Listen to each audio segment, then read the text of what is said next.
We're back in the building for Let's Talk About ETH. Yes, episode 4. I'm here with my guys, my amazing podcast host. But I'm Onaji B, Brian, founder behind Onaji and Onaji University.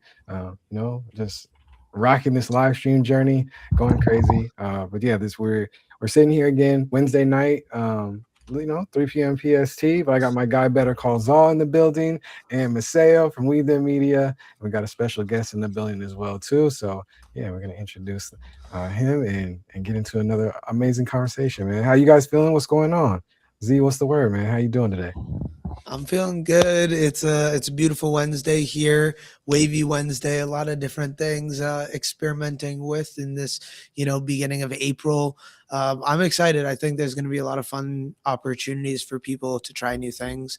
Like I've been saying, the experimental tech side of this is what always excites me. And in the last few days, even there've been some cool things that I've been building on top of that have been a lot of fun to try out. So yeah, kick it over to you, Maseo.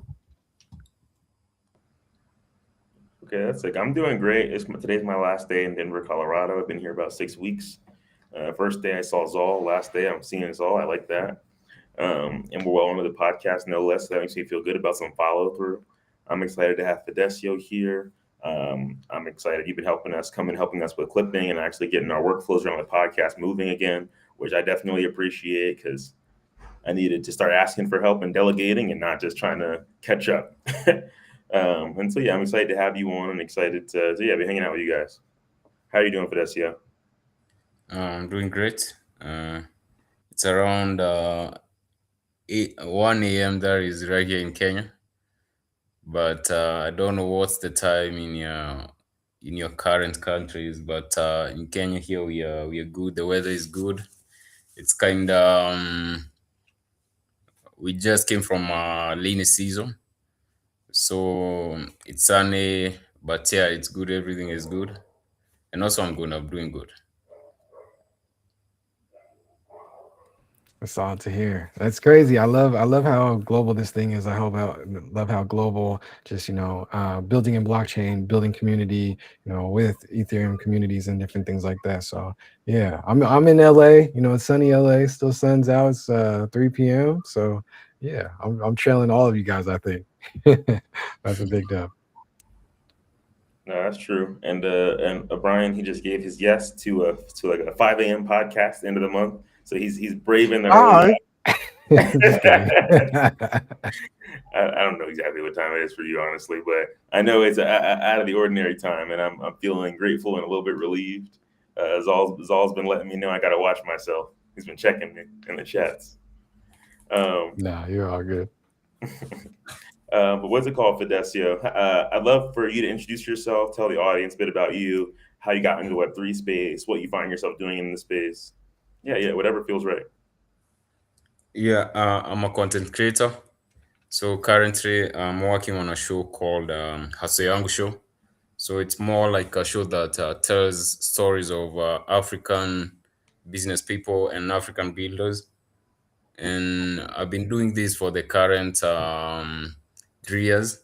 That is, and I can say like this show is the reason that I got into Web3 because I remember like the very first episode we did it with my friends, and at the moment they were building an app. It was called Benkiko, and so we decided. So it's this app. It's more like a fintech app, and they were gonna use like crypto and Web3 to make the transactions. So I did a story around them, and that's now what pulled me into Web3. And since then, I've been meeting there is crypto guys, there is meeting Web3 startup founders. I've been into Web3 events and actually been in a couple of Web3 events that is not just in Kenya, but also Kenya has a very, very active that is Web3 and crypto. And also, this is because of Kenya's like, how can I put it? More like strategic like advantage. So that is we have more like a stable country, and also our mobile money is very very we use a lot of mobile money. So when crypto came, it's more like integrated into already working system. And also there is also in terms of politics, it's easier to hold also, or it's easier to build a company much more in East Africa, that is especially in Kenya. It's easy to build a Web3, a crypto startup. It's much more harder in our northern neighbors like Ethiopia, uh, in Uganda, maybe there is less resources. So Kenya has been having a very, very active Web3 community. There's been a couple of Web3 events happening here. So yeah, that's been my journey. And also last year I got to attend, there is a DevCon back, that is in India. So from that, I was able to meet with a lot of people, from different countries and see what they're building. And it was a pretty enlightening and also pretty encouraging, like, meeting all these different people and realizing, like, we are trying to solve the same challenge, maybe localized in different countries. But like at the end of the day, we are trying to solve, like, the same challenges we are all facing in our communities. Yeah, I So yeah, think that's me. That's Fidesio. I love that. I think the thing that everyone looks at the blockchain, they look at this international ability to transfer money, but Yeah, I really got into the whole on-chain economy through the regenerative movement, like focused on small impact community building. How can we make our specific local community around us better with this technology? And I think that's still a challenge today. How can we implement that? Because everyone's always had this challenge of onboarding, and I think it's really cool to see the strides in technology that have been built, not only by folks in Africa and in different places that have an ability now to do things that they weren't able to before. And that bar, like you said, to create a company, to create a brand, yeah, to create anything almost now today is being lowered step by step. So it's really cool and powerful to hear like local community initiatives. yeah, for sure. I'd love to know a little bit more, like if you want to chat about how you see blockchain impacting that local Okay. economy. So for me, I think the way it's impacting that, or maybe even the way it's currently impacting it at the moment, um, blockchain has made it easy for remittance, that is especially movement of money around, that is Kenyans receiving money from either Europe or even US, that is all over the world. So it has made remittance very easy because even right now, like let's say Marcel can send me USDC, or I can send Marcel USDT, and then I can, withdraw it easily through P2P. Before, it was very complicated because I would have to give him my bank details. Then from there, I would have to pay a wire transfer from that.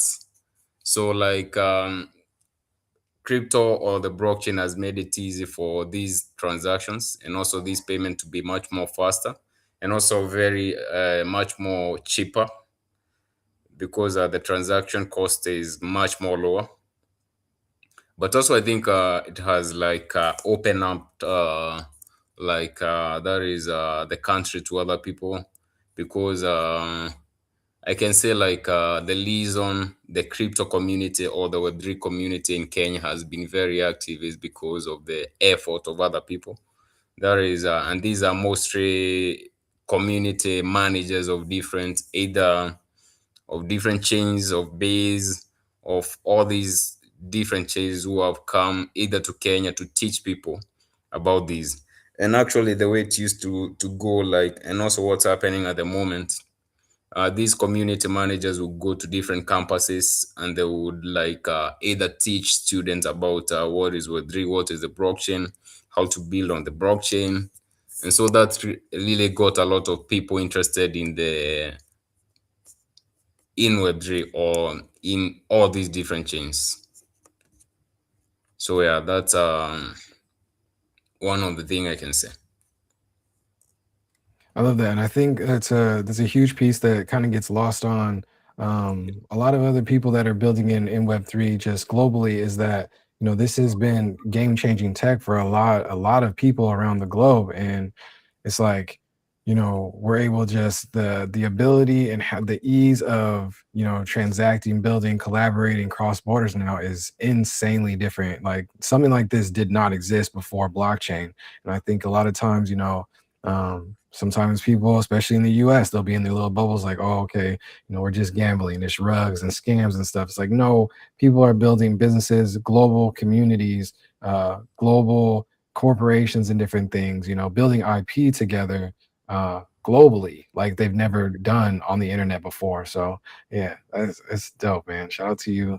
And keep Thank you. grinding, keep going, and teaching the kids, teaching the youngsters, man. That's what it's all about, man. Each one teach one. And like you Yeah, mentioned, you said, this is all from people who have come before and made strides in, furthering this innovation, furthering this tech. And that's what it's about, man. It started, with that open source mentality. It's like we're putting this tech out, we're building this tech out for everybody, to use and to help humanity grow. And it's amazing to see people just continuing that mission and not coming into it and being like, okay, what can I do for myself? But no, like, how can I pass this on to the next generation or onto my family and friends, and just building that network together. So shout out to you, man.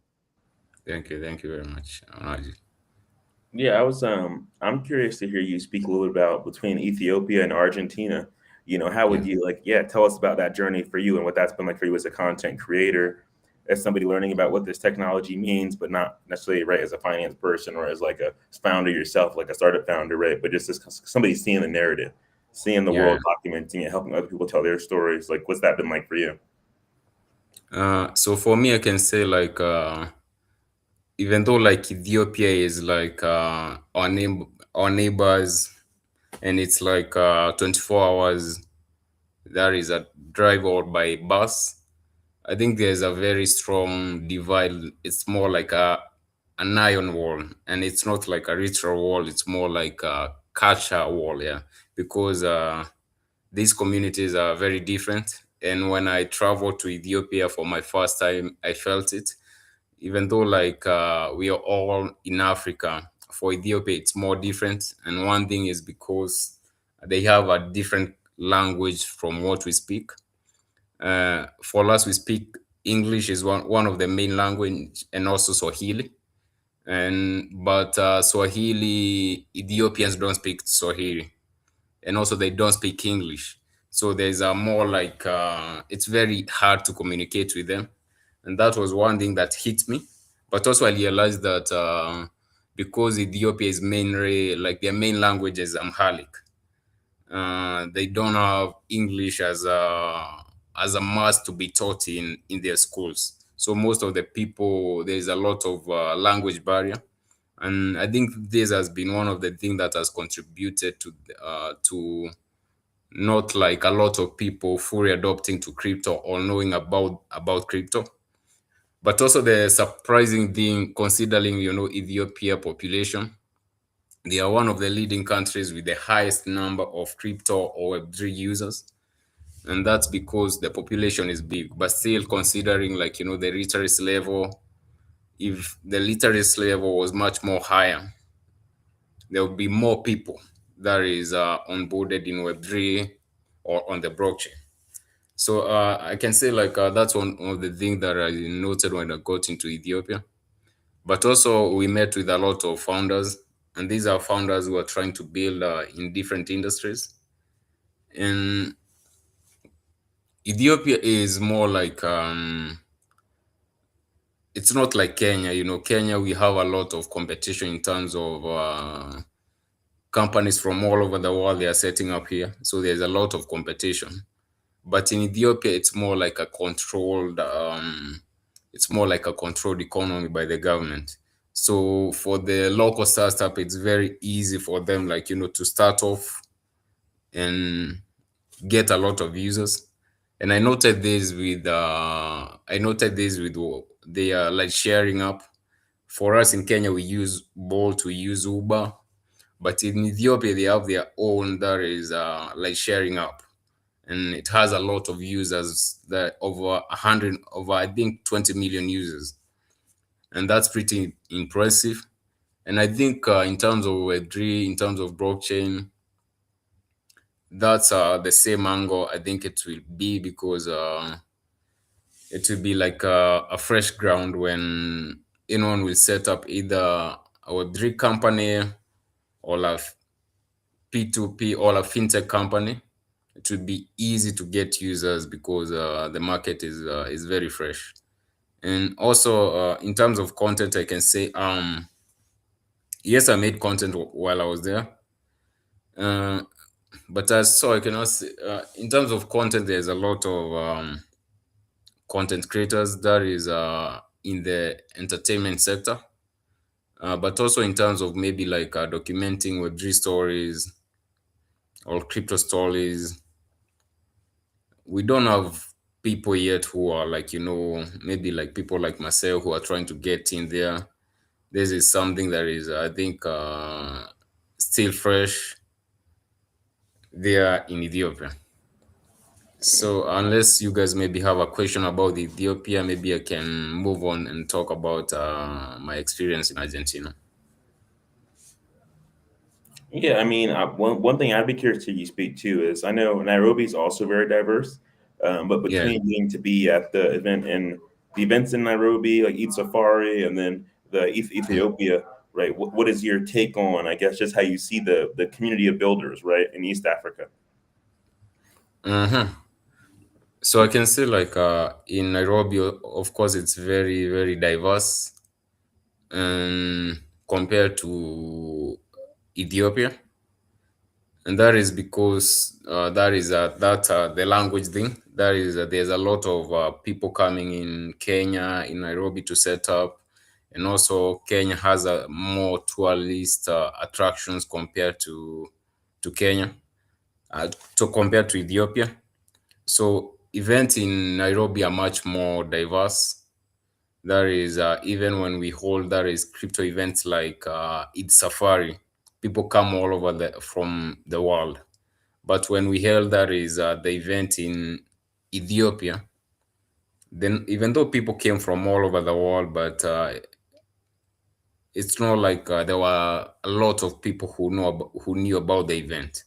It felt more, even though people are from all over the world, it felt like an isolated event. People weren't talking about it in Ethiopia.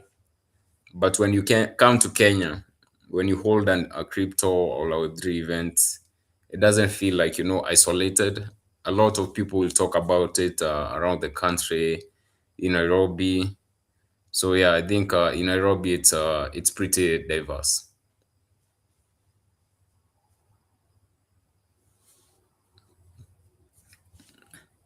So the next partner is in Argentina for the DevCon. Uh, I think I can say what I learned in Argentina. It's more like learning from other people, and the network, like, and also building in public, because I think you can choose, like, maybe you have an idea and you want to build it. You can choose maybe to isolate yourself, but I realized, like, coming together, meeting with different people, you build faster, because you realize, like, the problem you're dealing with or the challenge you're having, your friend solved it sometimes back or even years back. So all you need is to get the information, and that exchanging of knowledge is what makes someone, like, maybe build faster, ship faster, and also it's easier to get, like, like feedback. Like, there is even there is genuine feedback about what you're building.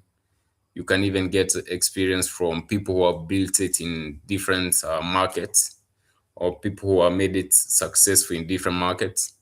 So I think that is one thing that stood out for me in DevCon, like, meeting different people from all over the world, building different products. Like, there was a lot of hackathons. So seeing builders from all over the world hacking, trying to build stuff within a limited time, and seeing like the work catch of different people. So yeah, that was one thing that stood out to me. And What so were what were some of like the coolest builds or like the most like impressive things that you've seen at some of the hackathons? Like what was something that stood out to you like, oh dang, they Mm, built that, that's impressive, and they built it that fast? Because mm, sometimes those hackathons are crazy. mm. So maybe I can say one thing that stood out for me, or maybe a product I used while I was there. It's called Peanut. So Peanut is one of the methods that help us, like especially like foreigners pay for things locally, and it's a crypto product.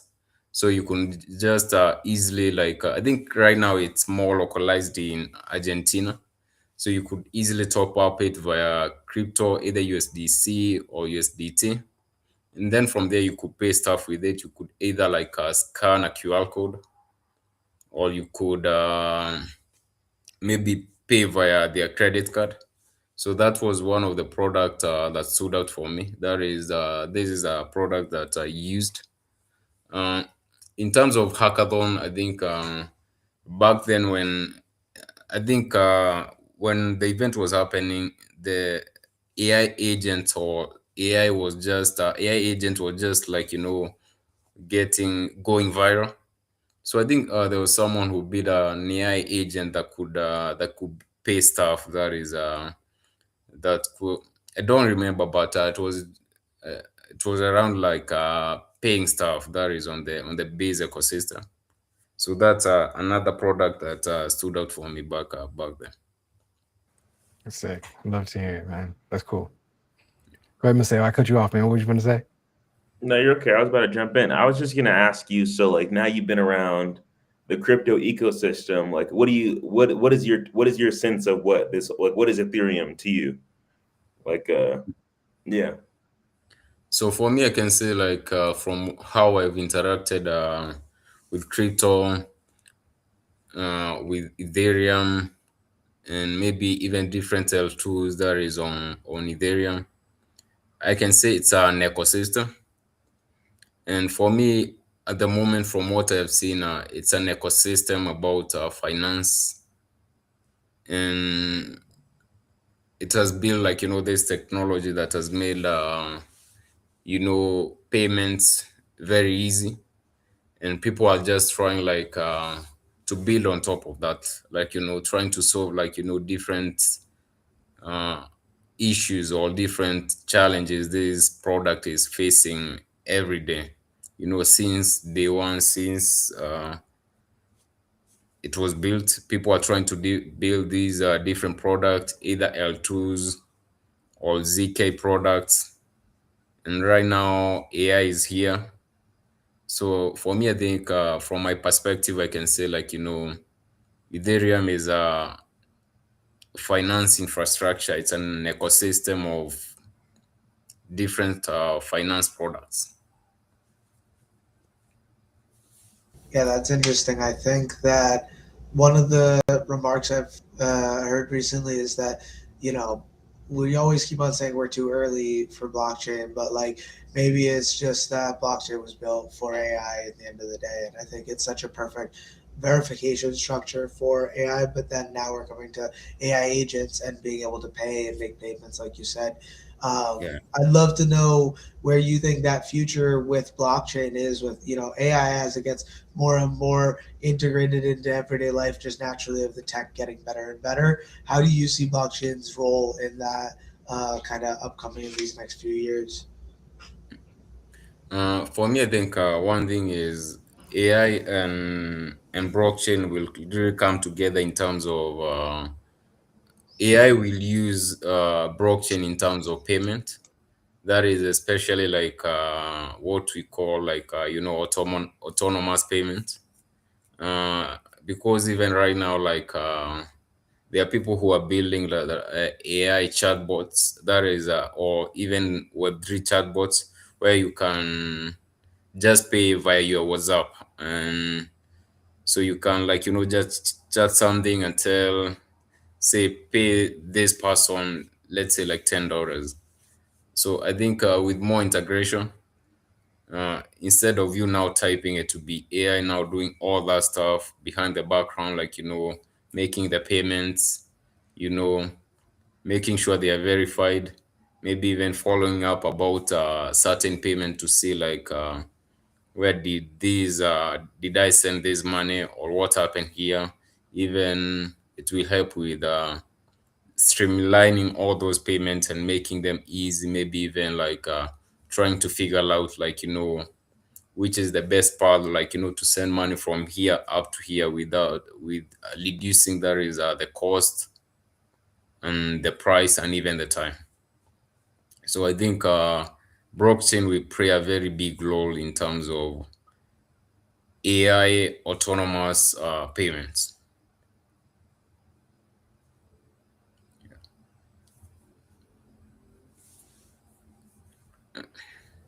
I think it's So an interesting place we're at. It's like, I think the innovation is kind of moving so fast where we're solving global problems to where solving global finance problems, yeah, but some pieces of the world are like, okay, let's give some money and some control to some, autonomous agents and AI and stuff. It's like the spectrum of that is pretty fascinating to me. But I do think, in the future, I think a lot about, younger generations. I have kids. I'm like, what are they going to think about all this? They're probably just going to be, sending money to their AI bots, their AI agents built into their phones or whatever, and then yeah, just, transacting that way globally. It's an interesting, it's kind of mind blowing where we're at as far as like solving global problems, but then also adding in the tech innovation with AI. It's yeah, interesting, man. yeah, for sure, for sure. I think currently we are like where people were dealing like the .com era, uh, because I feel like AI, of course, will be pretty big. Of course, right now there is different limitations. There are limitation in terms of maybe like even energy, the hardware side. But as we go, that will be solved. And yes, I think like it will be a very huge thing in our future generation. That is the next generation, our kids. It will not be like the way these days it's optional, like the way we use it. It will be almost in every like every tool, everything we do on the internet. It will be easier. So yeah, I think it will be a pretty big thing. I like that a lot. I think there's a lot of interesting conversation being had now with big companies with AI and people laying people off, and these bigger conversations with like how the overall company is doing now, months later, that we're like looking at the effects of these actions. And I think it's really interesting. You said we're about to be in this .com same era as the .com era. I think it's definitely history repeating itself with an AI bubble, and that I think was applicable and is always applicable every 4 years, kind of to the blockchain side. And when I came into a space, and Najee always kept on telling me, like focus on the tech, focus on like what's actually getting better, what's actually impacting people. And if you do that, in the end of the day, even during those low times, you'll understand that if you can continue to improve what you're doing in those low times, then when things do come back, if you believe in that product or that ecosystem, then you'll be better than where you were at before. And I think that's such a powerful thing. If you focus on like what you have at hand, the technology in front of you, and it's really cool and powerful to see how you guys are doing it in like everyday payments potentially, because that's not even something sometimes we do here in the States, because we are blessed with the power of the banking system where it's easy to send money like halfway across the states. But yeah, no, I think it's a great solve for some of those challenges of like cross border payments. And yeah, I'm excited to see where blockchain kind of steps into its like role here when things come crashing down on the AI side. Where do we then add the verification layer with blockchain and start kind of making it part of the conversation, because it definitely isn't right now. Yeah, for sure, for sure. Because what I can say, you mentioned about verification, and considering like what's happening right now with AI, especially with AI deepfakes, and they only get better to the point where you'll not be able to tell like the difference when you're shown like a deep fake photo of Marcel and the real photo. You cannot like you not be able to tell. So I think like we'll need a lot of verification infrastructure, like to verify everything, because to be honest, I think right now there is a technology that can even fake your bank account, or make do transactions without like without you, because thinking of the all the ways you maybe log into your device. Maybe some people use like facial verification. With AI, that's very easy to fake. And also like a lot of things, especially anything to do with documentation, uh, for some things like maybe where you needed to show like a document to show like maybe I did this course. AI will fake a lot of that. So yeah, I think verification will be another very big thing, but also need to be rethought. Like the way we used to do verification, we'll need to do it in a different way, and maybe it's building like an infrastructure of verification, so that you can be able to know like this person actually exists. You know. And so I kind of want Uh, to take us in a whole nother less technical direction. I respect you flexing your startup chops though. I'm curious, like being a content creator, right? Like looking at these different tools, what's exciting to you? What's interesting to you? How are you Mm, thinking about, if you watch one episode of our podcast now, how are you thinking about, how do you feel, I guess, getting involved with us? We're three content creators for sure in the space trying to establish our voice and prominence more. yeah. And so hopefully, like, joining us can kind of position you similarly with your Hustle Yangu show, and you can be the talk of the continent. But Mm. yeah, how do you see where you're at, the opportunity, these tools? Yeah. Uh, so for me, maybe I can start with a lot of content tools. Uh, of course, right now I think there's a lot of tools to make content, and I think this is one of the best time, like to make content has been made easy. That is because of AI. From, let's say, from chatbots like Claude or ChatGPT, it's easier to generate a script. Before, it would take you like days. So that has been simplified. Even with the free version of ChatGPT, it can do pretty good work. Then from there, maybe thinking of ways you used to record voices. Maybe before you needed to go to a studio, maybe spend like maybe even like $50, recording a sound. But right now you can just pay like $5 on tools like 11 Labs, and you get a perfect sound. In terms of now video, text to video, there are tools that can do that right now.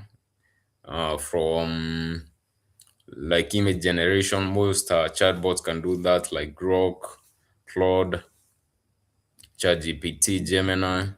In video, we have other tools. So for me, I can say like there's a lot of AI tools, especially in terms of content creation, that can make content easily. But in terms of now startups,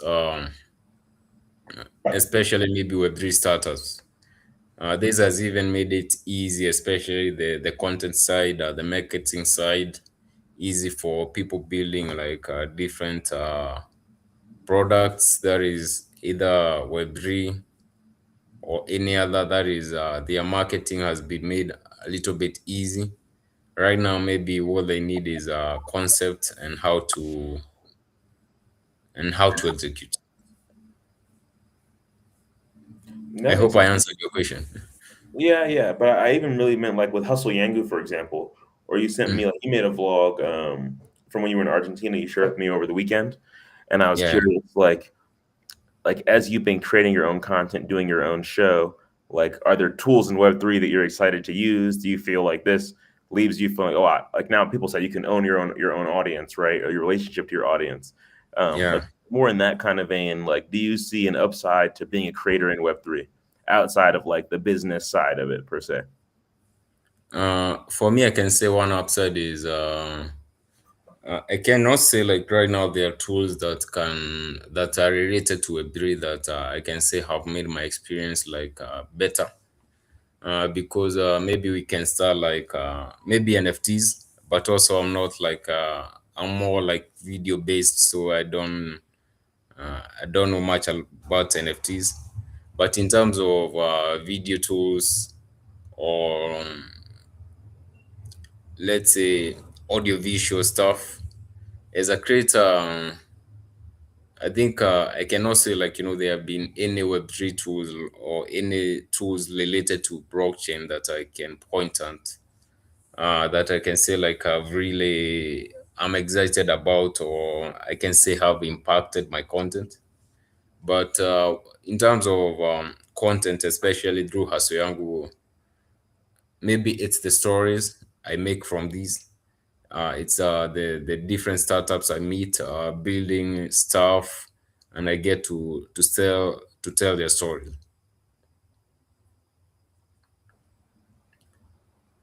Okay. Are you excited to help us tell our story? Sorry? I said, are you excited to help us tell our story? What do you think about Yeah, our I'm excited. podcast so far? Yeah, I'm excited to tell with the media story. I love it. Candy actually had this awesome question. Do you think blockchain is bringing us closer to solving world hunger or everybody having their basic needs? For me, I can What say worked I in the can chat, say that. Saul? Sorry, I'm just what seeing did you say? I'm just seeing the Twitch chat. I'm just seeing the Brian has all been over there going off. I'm about you. Go ahead. Go ahead. Sorry. Uh, for you, the question was, do I think like blockchain is close to helping us solve world hunger? Uh, Like, are we I on can, that? Do you think it's helping us? It just solve people's basic needs, these like challenges that we as humanity face today. Do you think blockchain is helping support that? Is there, what for are me, the I think ways that you see it? yeah, for me, I think it is, and I can say it's one of making because it has made moving money around the world easier. So that's one of the things I can say, like the blockchain has helped, like helping solve these issues. Of course, it's not like 100%, but when you send someone money, let's say in Ethiopia, maybe they didn't have food. So I think that's something you've solved, and we are getting closer to that. So moving around money easily around the world. So I think that's one of the things blockchain has helped. And moving around money around the world, of course, it contributes with on solving the world hunger. And also there is the side of creating opportunities for people that is from all over the world. Because if someone from, let's say, especially third world countries, especially countries in Africa, uh, my friend, especially my friends, it has created a lot of opportunities for them. And these are opportunities they could not afford in the different industries like in Kenya. So for me, I think yes, that's a definite yes. I think it would be cool to go around the room, starting with you, Zol. Like, how do we see wealth inequality in general? Like, in the different kinds of spaces you've been. You were in India earlier this year, right, Zol? And so I'm sure you got to see it there. Versus you live in Maine, right? It's like a kind of. I think of Maine. I think of like white people, waspy mountains, rural.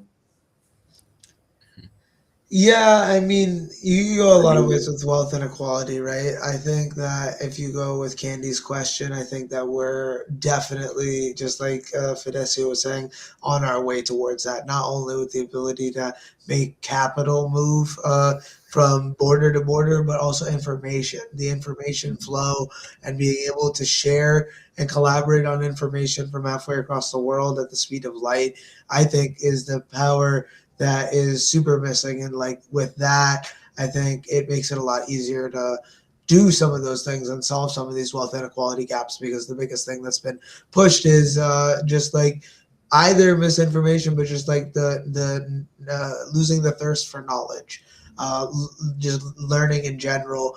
I think those two things together make for a much more receptive audience. So if you can help support that growth in knowledge sharing and coordination, which I think is the other thing that people are very challenged with, I think you can have a much more successful attack at trying to bridge that gap. And I think that's what blockchain helps do. So, but like regarding locally specifically, I hadn't been to India in like 10 plus years. There was a lot of just building development, just like urbanization that like was happening around the greater Mumbai area, that not only me but also my parents and like family friends parents that hadn't been in a while were like very surprised to see. And it's really interesting because I had just heard that they actually had elected their prime minister for like 3 terms, and there's 5-year terms, so like 15 years, almost like two coming up upon almost 2 decades.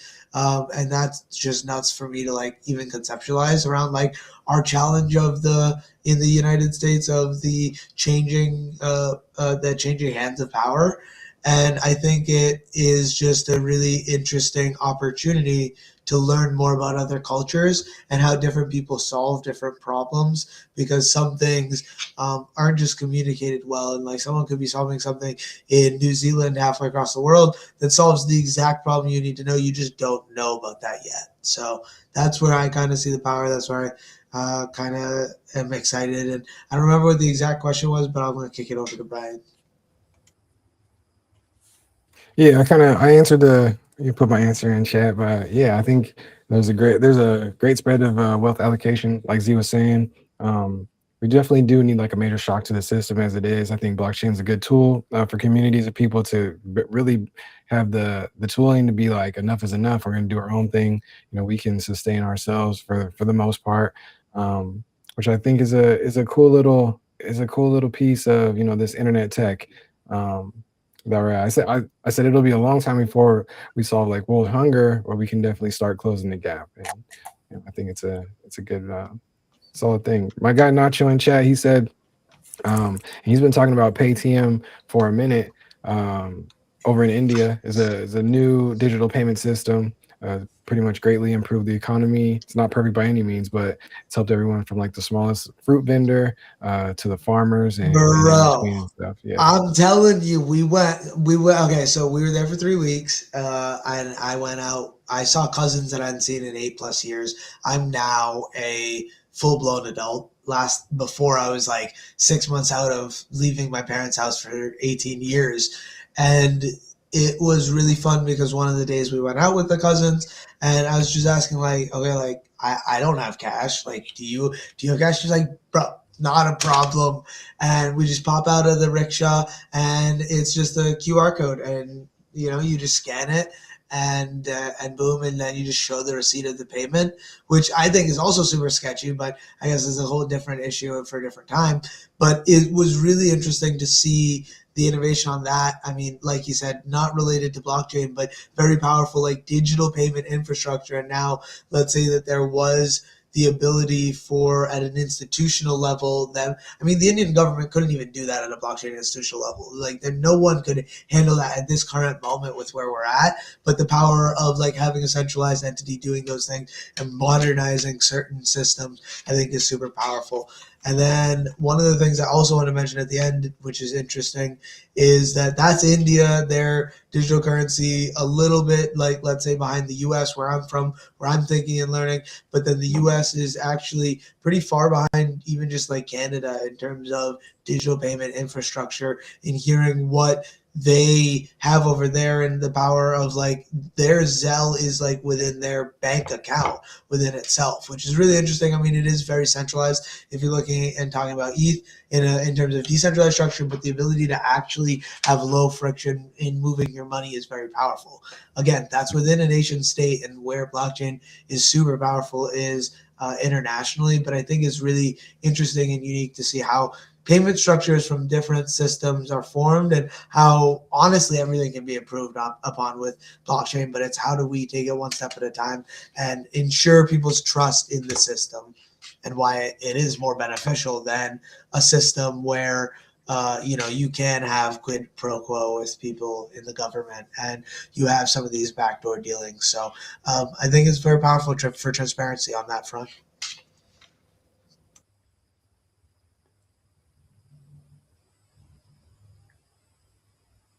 It's very cool to see some of the strides that different places across the globe are making, with money digitally.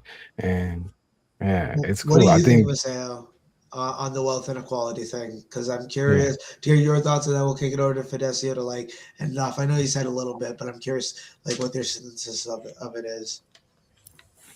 I mean, I think it's been interesting, right? I went to ship my stuff today here in Denver, and I see like this lady in her car, and her car is like falling apart. And then behind her is like this truck that's like falling apart. And then there's like this dude, and like what is might as well be an Escalade. And I'm just like, these people are living completely different lives in this city, you know? And it's honestly got me thinking about it. You know, people can be in this city, right, and be living such disparate lives, that I think like it can be happening under our nose, like the gap widening and it becoming more visible. And if we're just, stuck in routine so much, might not really become aware of it, even if, like I feel like resentment breeds no matter what. But I think, it's just people resenting the system, right? Resenting the inequality, not resenting each other in practice, right? It's just like the forces at play. But I think it's, I don't know, it's been interesting to travel around the world, right? And see like what it is to be like an expat in Thailand versus an actual Thai lady, like the 60-year-old lady driving me around on her scooter while I smoke my joint in Bangkok while she's about to keep driving around, I feel kind of like, dang, isn't it crazy that I'm like 20, 24 on the back of your scooter at 11 p.m. and you're like here grinding, right? And like this app, it has a limit on how much I can even tip her, right? Which maybe is so they don't like, it's like, wrench method me, right? And take all my money. But it still was like, oh, it would be nice if I could somehow tip her more, right? It's like the max is say like $5, right? And the thing might cost $4 for a 24-minute, like, like $4 for 24 minutes, in the US, like I could have got on the bus and gone a couple blocks. So I think for me, I think it's just crazy that crypto has even made visible like the massive gaps, right? And I think made it possible for people to travel around the world in the way they have. And I think it's I'm interested to see if crypto or blockchain really become a technology which level the playing field, right, for people that are at the bottom end of wealth gaps in countries where currencies are already hyperinflated, right? Because to go from poor in one currency to rich in the same currency isn't the same to go from like, the world's like to go from I got a million Vietnamese dong to I got a million US dollars. It's like a very big, very different game. So I just think it's like people almost have to hustle backwards to even be in the race, and that's kind of crazy. Totally. I think Candy had another question for Fidesio here. What are your thoughts on Nigeria in general, where they're at, where their culture is with the crypto adoption in comparison to Kenya? Mm. I can say, of course, Nigeria has a very, very huge crypto adoption. Even though I've never been into the country, but I've met a lot of Nigerians. I have a lot of Nigerian friends, and also I use some of their products. One of the products I use from Nigeria, it's called Onboard, and it's more like a credit card, an online credit card. So that is, I can top it with crypto and pay for different services from Netflix, from everything. So I think they are building really, really cool stuff and stuff that actually works. And that's one thing I can say about Nigeria. And the adoption is very, very huge. And that's because their population is like 4 times or 5 times the Kenya population. And that I think has led to the adoption to be very huge. But also, I was talking to some my friends from Nigeria, and I was asking them like, why do you think like Nigeria has a very big adoption compared to Kenya? And one thing they told me that contributed to that is because of the naira. The naira is shitty, like its rates compared to the US, it's shitty. So it's more unstable. So it's most people have their saving in USDC, in USDT, because if you save in naira, you might lose half of your money in the next 2 months. So that is one thing that has contributed to that. Another thing I noted is there is the finance side, there is the fintech side of Nigeria and Kenya. In Nigeria, you go there and you realize there's a lot of fintech startups. And these fintech startups are actually like, active. They have like, active numbers. Because like right now, every time you hear a story of a crypto startup or a fintech startup being acquired, it happens in Nigeria.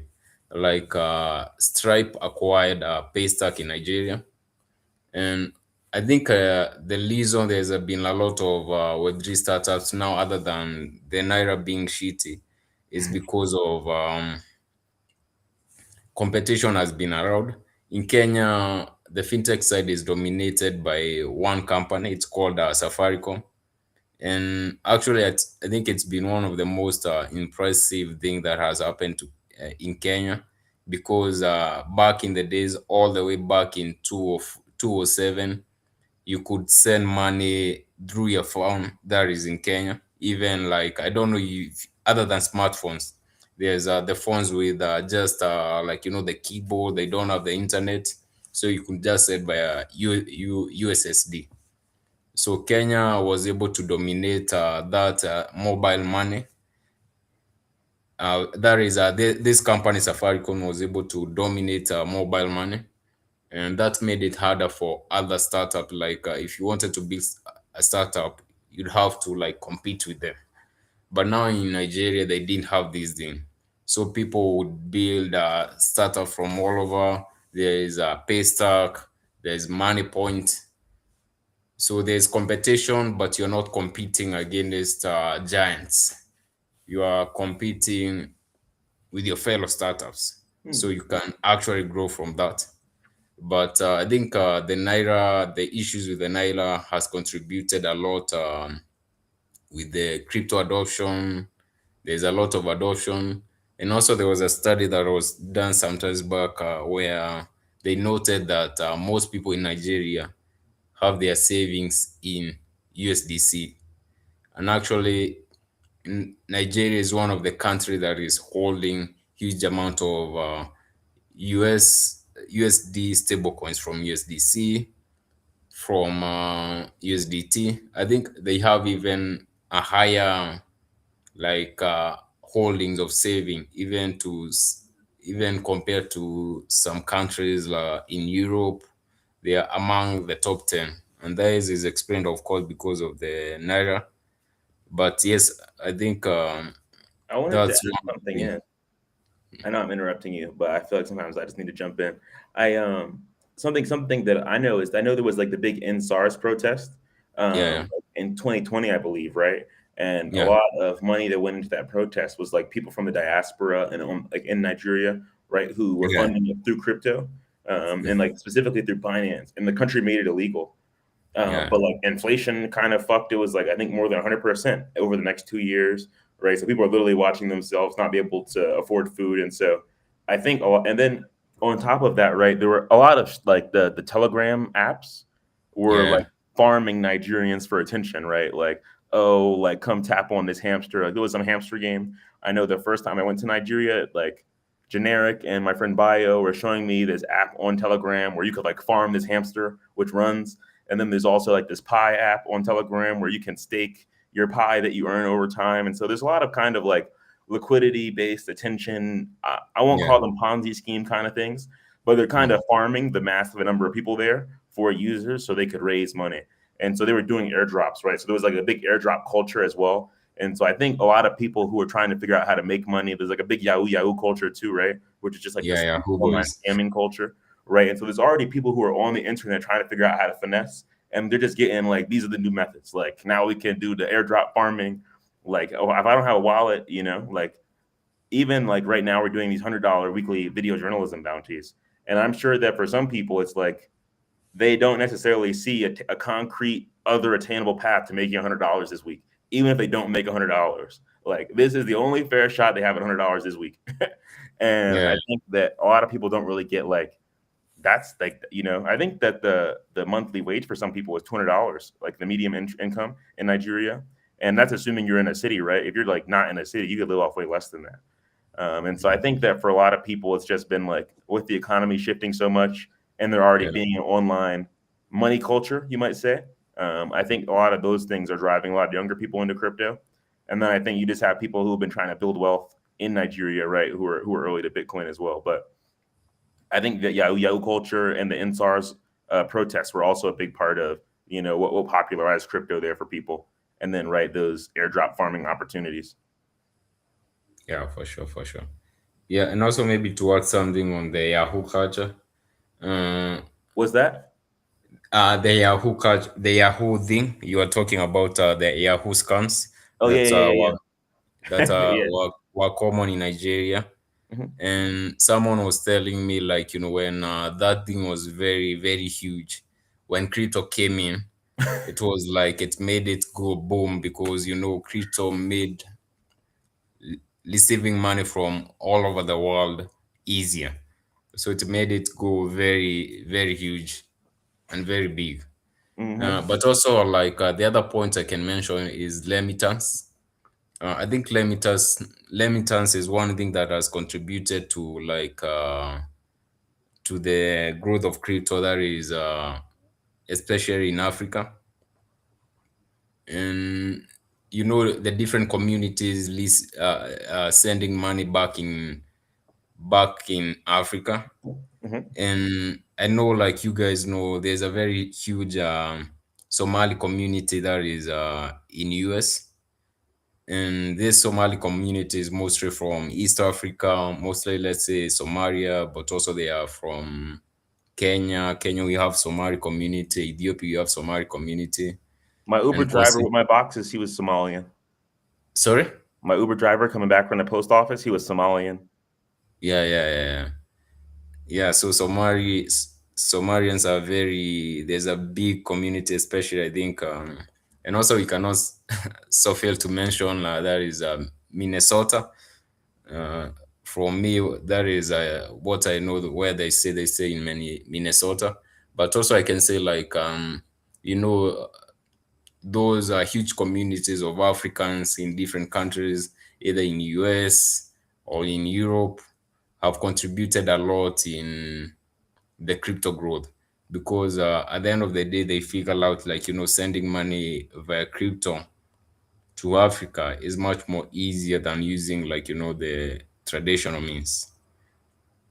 So that's one of the things that has made the crypto ecosystem grow because it's like an actual problem that's being solved by crypto.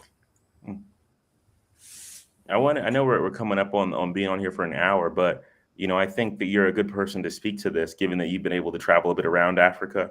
You're Yeah. kind of looking at the startup ecosystem. You've been able to travel, right, and see people who are pretty successful in crypto going to Argentina as well.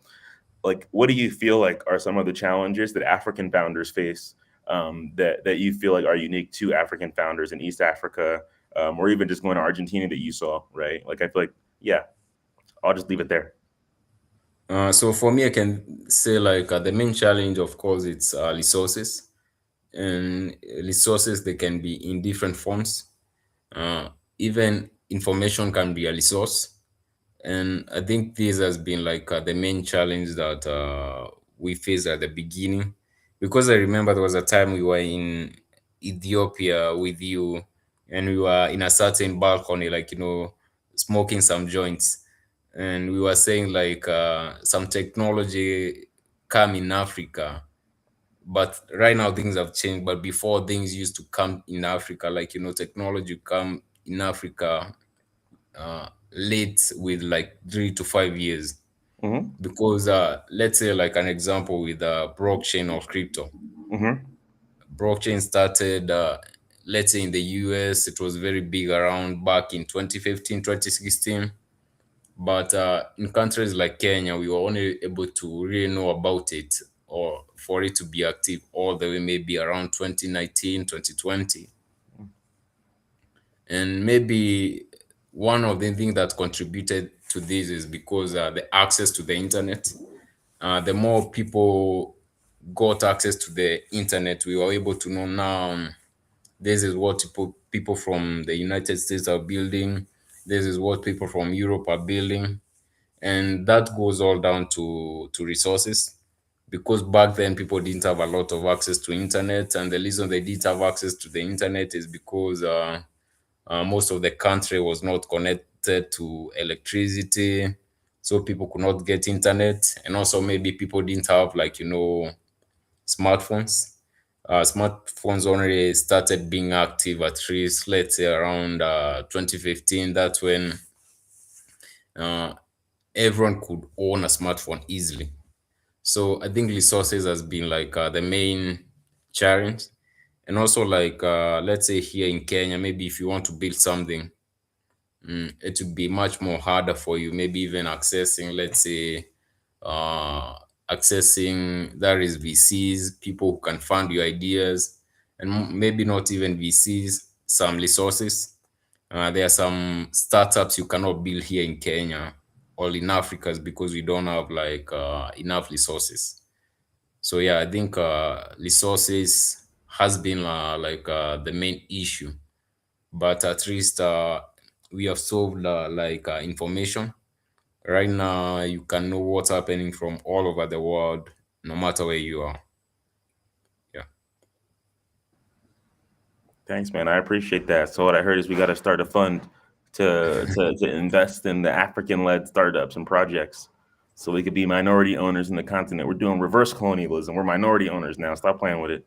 Well, so I've actually always played around with the idea pre coming into Web3 with like a version of Shark Tank, but we do it on Twitch with actual money, resources, and ability to like support a business longer term than just like a quick pitch, a little bit of a money grab, and like an attention opportunity, but like actually turning it into like long term businesses with mentors and mentees. And I think it Yeah. could be really cool to like have a bunch of people come up and pitch, and then like you like just like a lot of people with streaming do, you know, you have people come back just like a job interview, and then like you have a winner for like a group in a period of time, and then like we continue to like work with them and show that on stream and stuff. I think that could be really powerful, or something to that extent, just straight up with this brand right here. But yeah, amazing to have you on board the team, Fidesio. It was a pleasure to learn more. I definitely learned a bunch more about African culture and even some of the other things out there. So I'm excited to check out Onboard. I think onboard.xyz was the link that I found.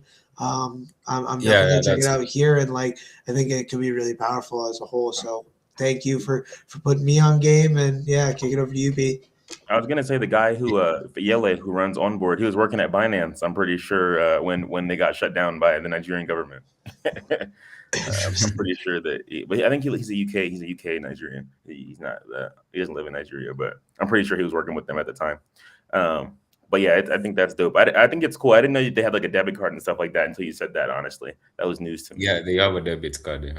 I think that's one of their very most active products, I because I believe it. think yeah, they try to get into the P2P side, but Binance has already dominated that. And And even me, P2P, like, sorry. P2P is like a exchange, right? Like just people know, like a P2P exchange is like, as opposed to going to like Coinbase or Binance, right? Like to off ramp, you might have to swap with somebody who's making look like who has an ask, right? So it's more of like a place to go and exchange in an informal way. Yeah, yeah, yeah. P2P, yeah, yeah, like Binance P2P. I don't know if you have used Binance P2P, but in Kenya, like Binance P2P is very, very big, because it's the fastest way you can, like, get money if you have crypto. Right now, we don't have, like, actual product. Even Binance, I think, implemented this the other day, where you can like sell your crypto directly from Binance and maybe receive your money on the bank or in M-Pesa, that is our mobile money. And so buying the P2P side was very huge, and the onboard guys initially tried to get in, but there was a lot of competition. But now I think we have found a niche that is on the credit card side, and you can use it from wherever, from all over the world. Was able to use it while I was in Argentina, so I think it's a cool product. Yeah, Okay. yeah, Well, yeah, congrats to them. I like those guys. I met them at FWB Fest in like 2024. I'm like, yeah. who is this? Like, three people of like these three Nigerians. I'm pretty sure I'm like three Nigerians, and none of them work together. They all work remote. And I was like, who are you all? So I think that's pretty sick. I'm happy to hear that win. But I'll pass it over to you, B. I'm done jumping in. Nah, you're all good. Solid conversation. Good to meet you, Fidesio, man. Good to have you aboard the squad. It's gonna be a good time. For sure, for sure, for sure. It's nice meeting you all, All right. Well, thank you. You have any final words for the audience, for the world? You want to teach us how to say goodbye in Swahili? guys. Yes, I can teach you how to say goodbye in Swahili. Maybe I can start teaching you hi. Saying hi in Swahili is we say sasa, but also we have different words for hi. Habari yako. So, but the easiest one is sasa. But let me just tell you all of Habari them. yako. Yeah, habari yako, habari yako. Habari So yako. that is how are you? Okay. Yeah, that's how are you. Then we have sasa. Sasa is more like a short form. So sasa as a word means now. So it's more like you are asking someone, how is it now? So instead we go with sasa. But sasa is more used to like how can between dudes you cannot like say sasa, but you can say to a girl like sasa. So sasa is more like it's not cheeky, but it's more like you use it when you're saying hi to a girl because it's far. It sounds more cheeky. But between men, you can say like habari yako, VP. So VP is like we have different words like of saying hi to each other.